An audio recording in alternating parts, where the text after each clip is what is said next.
In rete esistono davvero tanti video nel quale si sostiene che, unendo il rametto di una rosa, anche quello di un fiore sfiorito, ad una patata, la patata aiuti a creare un apparato radicale al rametto che si mette all'interno. Io in questo video proverò a rifare tutto ciò che viene proposto negli altri al fine di capire se questa cosa sia vera oppure no. Vi consiglio di seguire il video fino alla fine perché ci saranno tutti i passaggi e sono quasi certo che il risultato finale vi sorprenderà, anche se potrebbe essere diverso da quello che vi aspettate.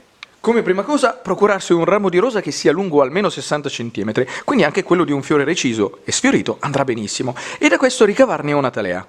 Quando si prepara una talea ci sono delle regole che vanno sempre rispettate. La lunghezza della stessa dovrà essere tra i 10 e i 15 cm, massimo 20, e dovrà avere almeno 2 nodi, dal quale poi, se tutto va bene, le gemme produrranno dei rametti nuovi. Quando tagliate il ramo fate in questo modo, quindi nella parte basale della talea fate in modo che il taglio sia in verticale rispetto al tronco, quindi taglio netto e via.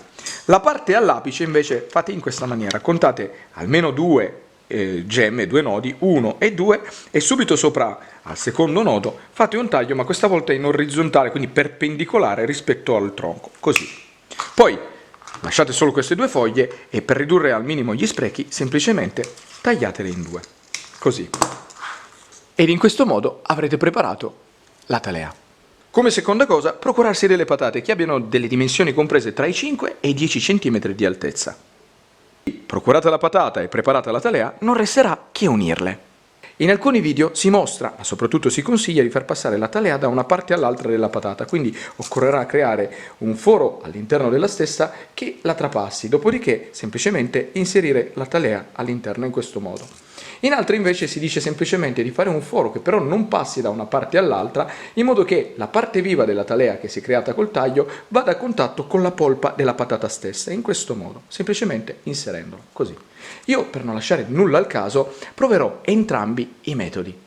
Per creare i fori all'interno della patata sarà sufficiente procurarsi un cacciavite che abbia il diametro simile a quello del rametto che poi dovremo utilizzare come talea. In questo caso sono circa 6 mm, e fare così, quindi prendere la patata e con una leggera pressione andare a forarla. Farlo è davvero molto semplice, guardate.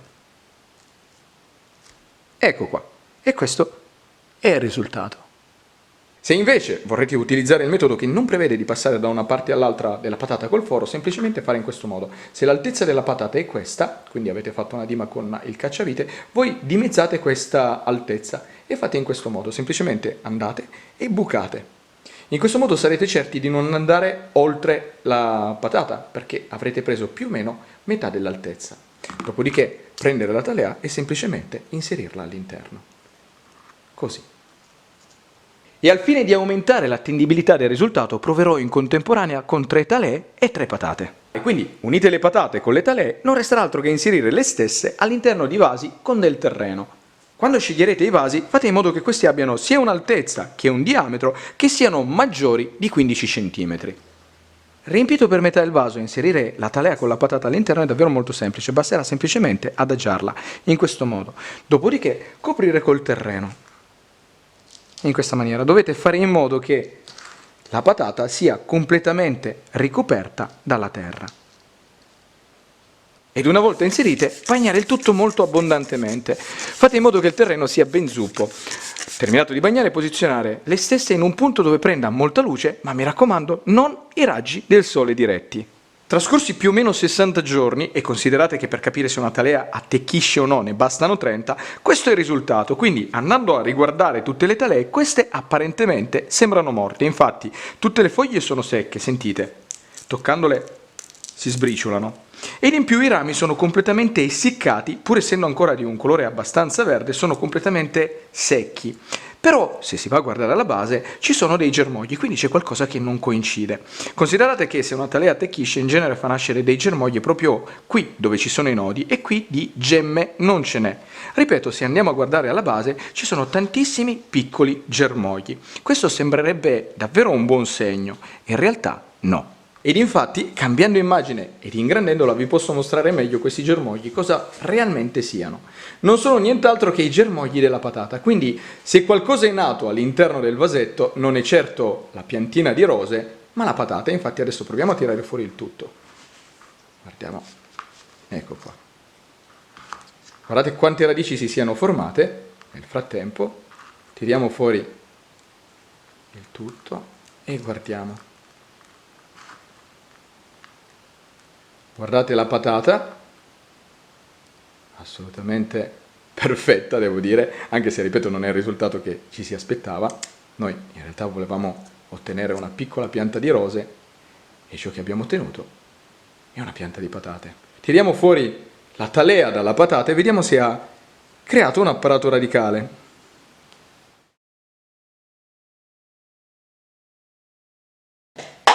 Direi che qui di radici non ce n'è nemmeno l'ombra. E per un eccesso di zelo proviamo a verificare anche negli altri due vasi cosa sia successo. Quindi semplicemente tiriamo via. Guardate, anche qui un apparato radicale davvero molto ben sviluppato. Ed andando ad aprire il tutto c'è la patata. Ah, questa tra l'altro è la patata con la talea che passa da una parte all'altra. Qui, neanche in questo caso, c'è l'apparato radicale nella talea. Ecco qua. Però la patata addirittura ha fatto delle piccole patatine. Direi che è davvero una gran cosa. Ripeto, non ciò che si sperava, però guardate un po', la patata qui ha fatto nascere una piccola patatina.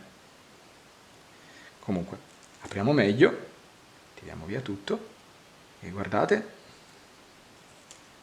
pulendo la patata tutto intorno, queste radici sono quelle delle patate, ma qui radici non ce n'è.